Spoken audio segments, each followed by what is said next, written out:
Guys, আপনারা সবাই কেমন আছেন? আশা করি সবাই ভালো আছেন। আমি আলহামদুলিল্লাহ ভালো আছি।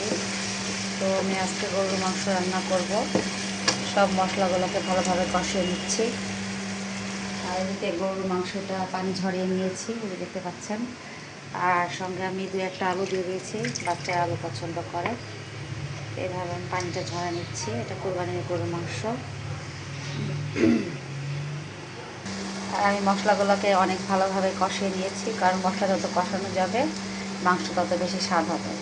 তো দেখতে পাচ্ছেন মশলার ভিতরে তেল উঠে গিয়েছে। এখন আমি মাংস দিয়ে দেব।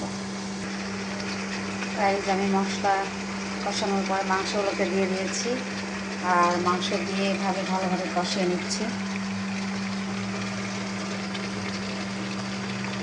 আর এখন ভালোভাবে কষিয়ে নিব। যত কষানো যাবে মাংস তত বেশি মাংসটা ভালো হবে রান্না। আমি এভাবে কষিয়ে নিব গাইস।